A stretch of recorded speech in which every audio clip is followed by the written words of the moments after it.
Hey everyone, Cooper here, host of the fine podcast you're listening to. I just want to let you know that the episode you clicked on has a format that is very heavily inspired by a podcast called The Bookening. To be clear, our thoughts and opinions in this episode are our own, but the format is very similar to this podcast. I just wanted to give you a heads up and give credit where it is due. With that out of the way, enjoy the show. Coming up next, Booking It continues their discussion on Oooh! The Call of the Wild. Hey everybody, and welcome to Booking It, where four Christian homeschoolers discuss books. I'm your humble and eloquent host, Cooper Cobbs. I am excited because I am joined today by my three friends, Tanner Lewis. Hello. Isaiah Redsky. Hi. And Matthew Killingsworth. Howdy. Matthew Killingsworth saying howdy with his cowboy hat and cowboy boots, walking around. How you doing, everybody? Good. Pretty Just good. got a new pair of boots. Trying them on while I'm recording. Not really. Is that a new hat too? Do my eyes deceive me? Is it a new hat? No. No? I'm not wearing a hat, see. Tanner, when was the last time you got a new cowboy hat? Never in my life. We have three antiques. What? You're a Texas boy and you've never gotten a cowboy hat? Because we have original cowboy hats, like real cowboy hats. The one that my grandfather used when he drove the last cattle through Wagon. Texas. But you've never actually had your own cowboy hat? Not my own. And you call yourself Texans? I Hey, don't get you. I need money, folks. I do not need a cowboy hat. I need money. So he lives in Texas. I mean, I'm pretty sure he'd be called a Texan if he lives in Texas. Yes, but you need a cowboy Isaiah, hat. you don't have a and cowboy live hat. in You don't Texas understand. to be called a Texan. I don't have a cowboy hat. There's a difference Actually- between living in Texas, being a citizen of Texas, and being a Texan, okay? There's a big difference. Being a Texan, you gotta love barbecue and... I'm pretty sure Bucky's is somewhere you in gotta there, love too. Buc-ee's, you gotta love steak, you gotta love, cowboy hats, you Gotta gotta have a drink cowboy barbecue hat. sauce? Yeah, drink Oh, barbecue no. sauce. No. You know, I know a person who's lived in Texas their entire life, and guess what? They have never watched a football game. Okay, that's what you call a citizen of Texas, but they're not a Texan. They're not a Texan. Are they even legally here? Do we know? What the heck? Okay, you can get that out. Oh, I know what to do. Oh, just to clarify, everybody, I don't actually have cowboy boots. Yeah, no. He's got his... What are you wearing, socks? You're wearing socks, right? No, I'm not wearing socks. So random. So, next question. No, yeah, okay, we can. Oh, come on, Isaiah. We're having fun here. We're having some fun over here, man. Let me just take a shot of barbecue sauce real quick, and then I'll get right into it. I think I might leave that. You gotta leave all of that. Oh, man, this is fun. Okay, unfortunately, we had to leave the hot 100-degree weather of Texas and the burning sun, even though it's raining right now. And You want to go to retry the- that? No, Yeah. No, this is lost the transition. I'm leaving it. We're going into the cold wilderness of the Yukon in Canada. That was terrible. You gotta leave that in. That was a beautiful Right, transition. yeah, we made fun. Tanner, what do you think about that transition? That was pretty spicy. Thank you. I know, right? Tanner's always on my side when it comes to these things. Thank you, Tanner. I appreciate that. I'm here for you, Cooper. I'm here for you. I Or not. appreciate that. See, true Texan over there, even though he doesn't have a cowboy hat. I have a cowboy hat. It's not my cowboy hat, though. I'm confused. I'm confused. All right, speaking of cowboy hats, let's talk about Call of the Wild. That transition was exponentially worse than my transition. Exponentially. So, main character of the book, Buck, he defeats the other dog, Spitz, in a battle, and Buck becomes the new leader of the pack, right? Yep. Yeah, I pretty said much. pack, not back. But was his leadership really any different than Spitz's? Because he kind of had the same leadership style. Not really. Not really. Why not? Not really any different. Give some examples, please. Oh, well, he also decided that he was a big dog now, so he could fight people if he wanted to, and dogs. Fight people and dogs. And Well, he already been doing that though. Yeah, I know, but once he defeated the biggest dog, then he decided he was the biggest dog. Which technically he was if he defeated the biggest one. You guys give some examples.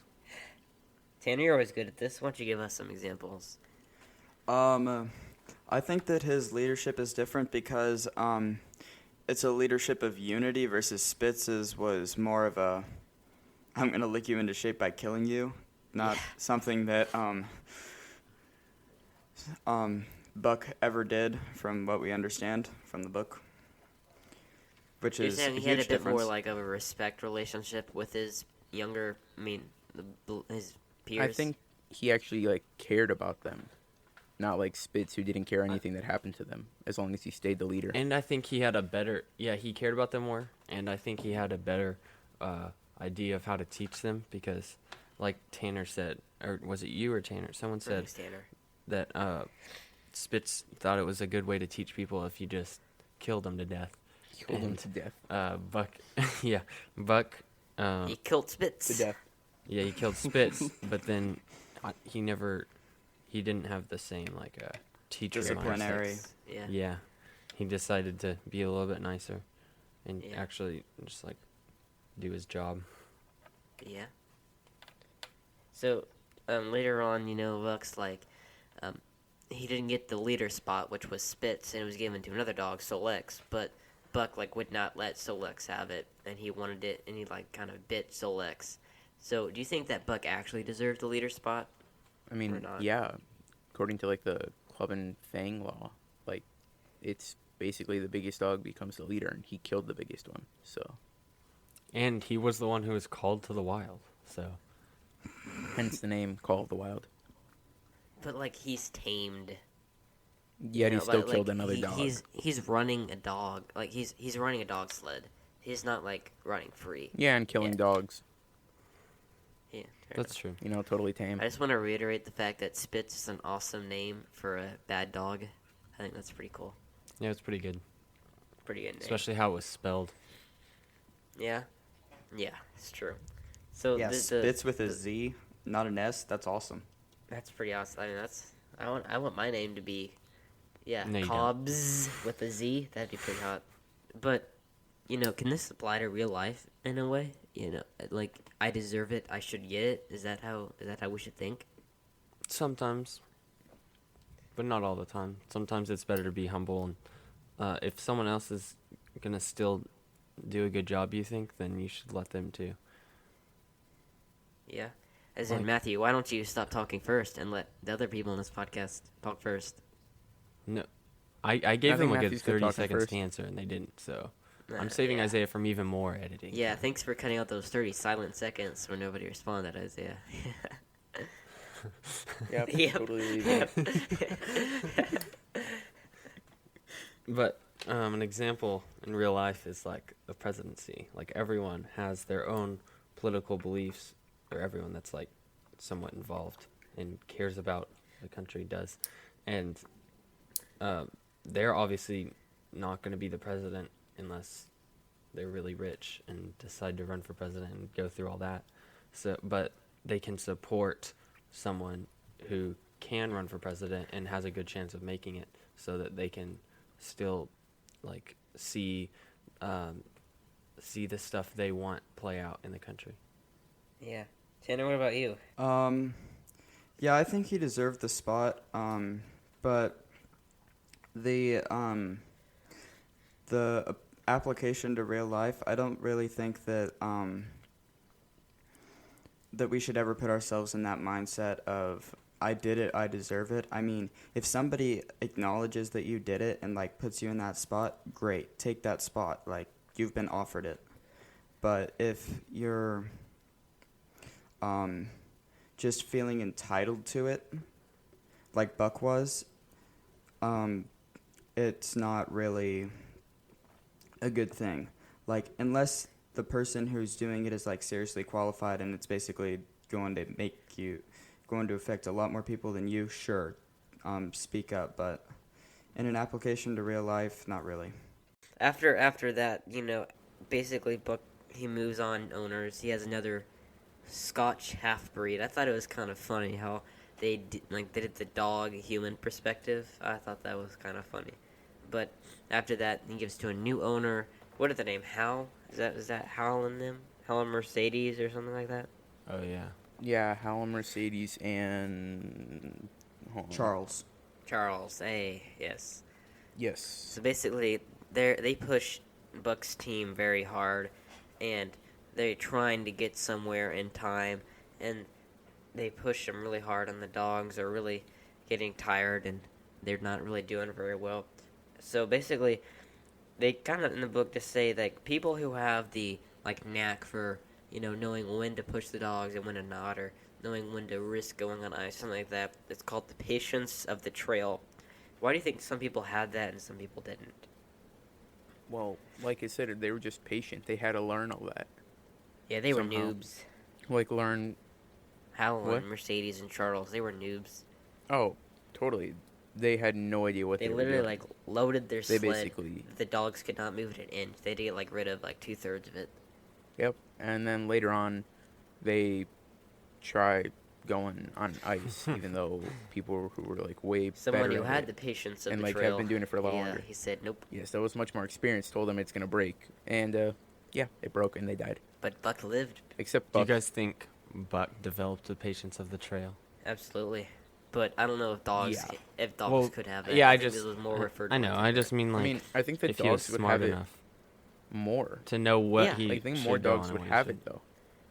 Yeah, but I mean, by this point, he had calloused feet. He was strong. Yeah, he didn't need to wear he was shoes the leader of anymore.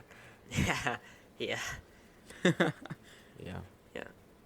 And being a dog, in the sled team, you'd have to adapt and learn everything, what you can do physically and what the others can Yeah. do. Yeah. All right, Tanner, what do you think about that? The patience of the trail. Yeah, I think that. So we're talking about people and not dogs, correct? Or we're talking Right. about dogs and not people. People. Yeah, some people definitely did, but others didn't. It was pretty obvious, like Charles.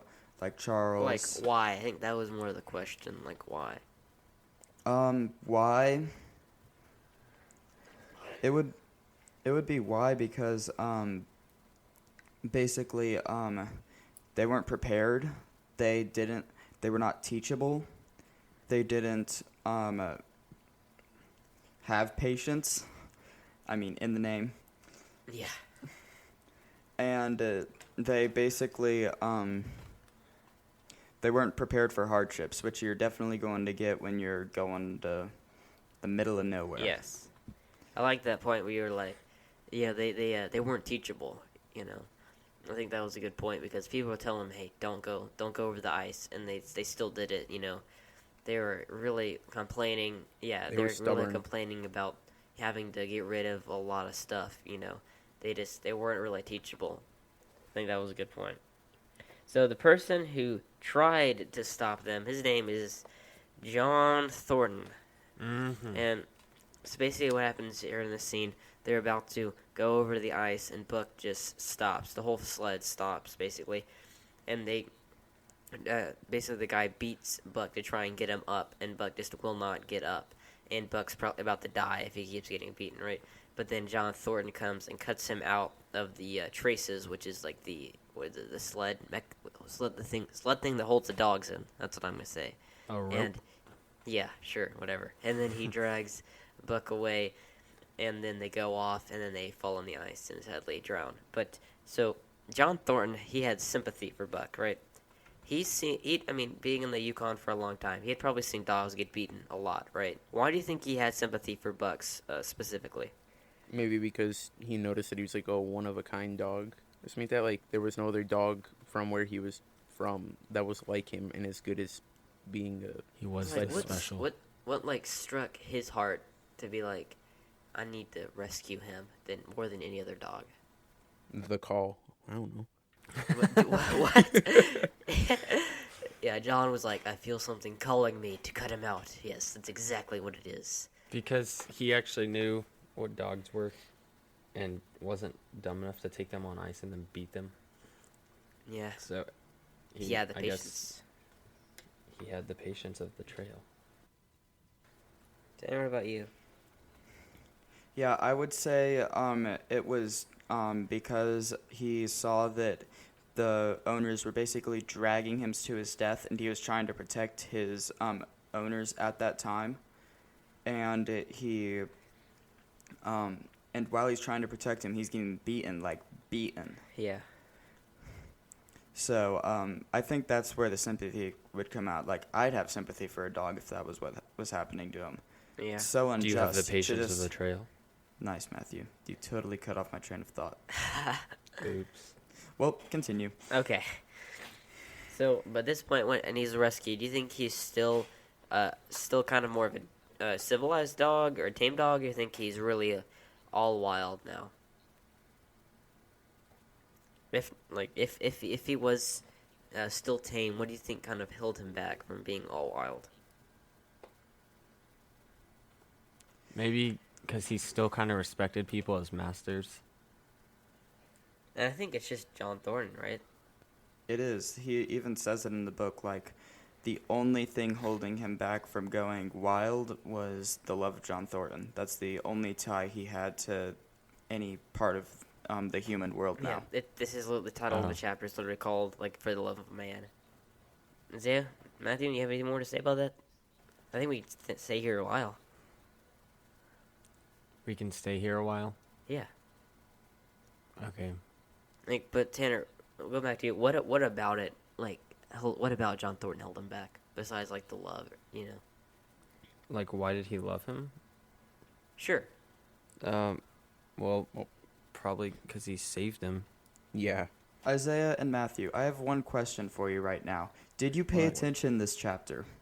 Yeah. Not really. I'm kidding. Yeah. Yes, yes. but that was like a couple weeks ago, so I don't fully remember it, but I still do. Look, like, Isaiah, when I think about it, if I were to rescue you from something, okay? Let's just pretend you didn't like me, okay? Just because I rescue you does not mean you're just gonna love me now, right? Yeah, but we don't know that he didn't like him. Well, yeah, but he was also nice to him afterwards. Yeah, Like, he always treated him it like wasn't a good just dog. that. Yeah, he His- cleaned out his wounds and He was took care of basically him. one of his best masters, besides his first one, which wasn't really a master anyway, the judge. And why was it his best master? Because, like Matthew Because just he said, was- he always treated them nicely, and he actually cared didn't about beat him. dogs the most. And Exactly. Hey, he there we go. he didn't just know about dogs. Like, for example, the guy in the red sweatshirt or whatever his name is. He knew about dogs, and he could find a good dog and know when to steal it and then beat it up before he would sell it to like beat it into submission. But John Thornton actually knew about dogs well enough, and like he had the patience of the trail, but he also cared about dogs, and he took his own time to be kind and take care of him. Gosh, maybe Tanner should be the host. He's gotten a lot of good stuff out of these guys. So you want Tanner to take your place? No, of course you not. not Are you, do That's anything. just are you it. saying I don't usually give out good stuff? Well, I mean, think about this, Matthew. Remember in the first episode, the famous line, "He's Oh, hungry"? the famous line? Yeah, that was... What's the famous line? It was yeah. on my You- bookshelf. Give me a He's hungry. characteristic about Thorn. He's hungry. That was me. Yeah, I know. I'm saying, like, you don't... Maybe like, I should be the host. That's not worse. The listeners are just gonna be laughing because Matthew's just clueless and they know what we're saying anyway. Actually, that might be good for Matthew to be host one time. It'll probably also podcasts will get tons more downloads. Yeah. Oh, if Matthew's host. Oh, yeah. Hey, speaking of that, hey, if you have somebody who likes to call it the wild, we'd be very grateful if you could just send the link to the episode. That'd be awesome. Wait, what? Or doesn't like it. We got to give him this episode to make him like it. No. Yeah. Yes. And So, after this, they kind of move on. They go and they find a spot. There's a lot of gold dust. And Buck doesn't really stay around the camp. He's kind of becoming more wild, right? And Yeah, he goes he's hanging out with and the he wolves hunts. and hunting and all Yeah, that. he's wait, hanging out with Tanner, the did you wolves. just say something? Yes, I did. This is definitely getting cut out, but wanted to say something, but I never had a point about John Thornton. Okay, go ahead. Okay, so I think that Buck loved John Thornton because John Thornton understood dogs and he loved dogs. Didn't me and Matthew say Isn't that? that what I just said? Yeah. Hey, let Tanner say it. It sounds like way Oh. better when he says it. Oh, whoa. Cooper. So just like Matthew was saying, the man in the red sweater. The man in the red sweater, he understood dogs, but he understood dogs so that he could tame them, and not tame them like John Thornton tamed dogs. Tame where, as you saw, the two other dogs that John Thornton owned, like, were amazing dogs, like sweet, strong, everything. But the dogs that the red sweater man did, he tamed dogs into a way that they were like submissive, and like not submissive in a way that's like a nice submission, but like a submission in which they're savage and extremely rough. Like, So are you saying that parents shouldn't spank their kids? Oh, whoa. not what I was Is that what saying. you're saying? Yes. Yeah, totally. How was it different? Huh? I'm Well, confused now. no, he was doing How, it you're to... saying, like, I'm comparing, like, what you Okay, said the to, like, parents spanking children. Like, you were like... the like, guy in the red they beat them sweatshirt... into submission. didn't Then beat- this Okay, guy... hold on. The guy in the red Let's clarify sweatshirt this. beat them to break them. Let's clarify this. Parents do not spank their kids into submission. They spank their kids as punishments for bad stuff they already did. Okay? The guy in but the they red still sweatshirt love them. was ruthless. He Unless- just There you beat go. him. Yeah, the He dude in beat the him red for no sweatshirt reason. just found random dogs and then like beat them with a He club, didn't- like he for didn't no even reason. try They to didn't even do train him. anything bad to get punished for. Should we tell the listener, like, who the guy with the red sweater is? I think they're just... They don't He's a say his dude name, who do they? beats dogs and illegally transports dogs. Yeah. He's pretty basically at the sketchy, very basically. beginning. At the very beginning, yeah. Oh, yeah. He's very sketchy. Do you have anything else to say about this before we move on? So during this time, like, you know, Buck is going out in the wild, he's hunting, but is he like what you would call a killer? Is he a killer? Would you say that? Buck? Yeah. Well, he kills At animals, this point in the yes. book. Like yeah, I guess. what makes an animal? It a killer? depends what you mean by killer. Hunting, wasn't, like, people hunting rabid could or be a anything. killer. People who So hunt, you fine. could make them say that they're a killer, but they could be doing it just for food. But you could also do it as people who kill for fun. Well, yeah, that's what Buck. Mercenaries, stuff Buck like that. wasn't just killing for fun. No, exactly. So then I don't. So he's I mean, not a killer, he definitely Okay. killed, but I don't think he's a killer like what you're saying. right? Yeah, Taylor, what like- do you think? Wise. Yeah, so you should probably define what a killer is before you ask this question, because Isn't that Being what you're roasted. I purposely asked it like that though. It's a Ooh, great que- roasted bad. it's a great question. You're basically asking. So what I'm assuming that you're asking is that you're asking a killer, as in a killer. So right now, I am assuming that you're saying a killer as in somebody who is killing for no reason at all, not for recreational Right, use or right, like exactly. food or anything. I'm assuming exactly that like you that. are saying this, that you're killing, as in you're killing to kill. Right. Mm-hmm. So, basically, Buck is not one because Buck only kills for food. He always eats that food. Like, he never lets it waste. Oh yeah, he's hungry. He's always hungry. Sadly, after kind of the edge of this book, after this point, you know, Buck, he goes back from one of his hunts one day, and John Thorne and all the people at the camp, they're killed by Indians. Okay, and so basically, here are the Indians, based on the definition that we established with the last questions. Sorry, the last question, are the Indians killers? Well, it depends because we don't know the actual story. We just know that Indians killed them. But we don't know if the Indians attacked them or if they Let's attacked just I think they are. assume that the Indians just attacked them instead of. Then if the guys Indians just pursued them. attacked them for no reason, then Are you yes, talking the about when Indians they're are on the killers. ice with the? Like the very Third last Masters? part. The end of the book. Oh, okay. You remember that part, right, Matthew? Right, Mhm. Matthew? Mm-hmm. Yeah. That's what we're talking about. Are the Indians killers, based on the definition of the last question?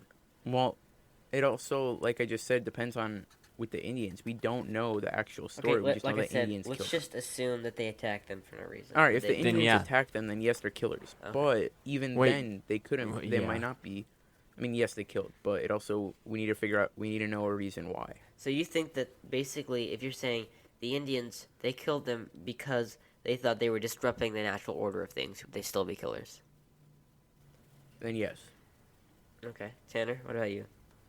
I would agree with Isaiah. I don't really think that there's a lot to add on to that. Like, the Indians attacked for no reason that is defined in there, so therefore they are killers. Killing for a personal belief, like you said, like because they believed they were destroying the natural order or whatever. Like, a natural belief, I don't think is a reason to kill somebody. Yeah. Or a personal belief. Because, like, if you think about, like, Christians who go on mission trips in other countries and get killed, the other people that are killing them don't realize it's wrong, or maybe they do, but like they just believe what they believe, and they have their laws, so they think it's right to kill people who are trying to tell people other things. Right. But that like, doesn't mean it's right to kill them. The same thing with the Germans, like they killed the Jews for whatever twisted reason because they thought, that their race was the perfect race, Right. and they didn't. That's, I mean, again, like in they're order to do killers. like all the evil things that they did, they had to realize that this was like not right. well, I mean, I not, think- they had no, to they realize don't have they to. couldn't know it was wrong. Basically. They didn't know it was wrong. I mean, some of them could know it's wrong, and they just Right. didn't care. Right. Yeah. Exactly. I mean, it's like mercenaries. Mercenaries love killing. Right. They'll do whatever to kill. But like after this, Buck proceeds to kill every single one of the Indians, and all that stuff. Do you think that Buck should have done this or no? It might have been a bit much. a bit, yeah, I a think bit the same. much. Yeah, just a bit. Yeah, this happens to be my favorite portion of the book just because of the way it's written. Whoa. I knew I'm True going to Texan get a lot of there. haters for that. I'm going to get Legit. a lot of haters for that statement, but it legitimately is my favorite portion of the entire book. I mean, it's almost sad, like, how he writes so good in these parts. Yeah. It's kind of sad. So, closing thoughts on Call of the Wild, guys. Good book, a lot of bloodshed. Yeah. I would not recommend anybody reading this unless you're, like, 11. I think I would say 11. I second don't that think it- review. I don't think I'd say- it's that bad. I don't think it's that bad either. I Probably think when you're younger, you think 9 it's to worse. 10. Just like- I think it'd be fine. I rated it, like, I guess 9. it just depends on the kid. Okay. Alrighty. Better than, worse than, okay? Let's go around the table.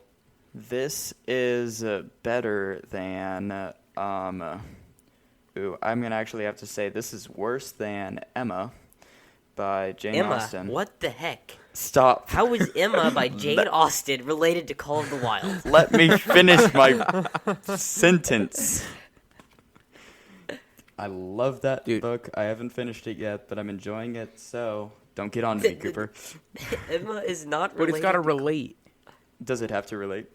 Yes, Yes. it has to relate. Then I don't have anything. You're welcome. Okay, Matthew, go ahead. It's better than Isaiah, better than, worse than. Okay. Look, it's better than White Fang. You haven't read it, but it's worse than Red Fern Grows. Where the Red Fern Grows is better. Hey, Van Pappy, Isaiah's grandparents, Isaiah's uncle, my grandma. Thank you so much. Go to patreon.com/bookinit. The link's included in the description below. We really appreciate you. Make sure you guys go and rate and review us. Matthew, hit it with a goodbye. Hit it with the goodbye. keep Matthew. on booking it.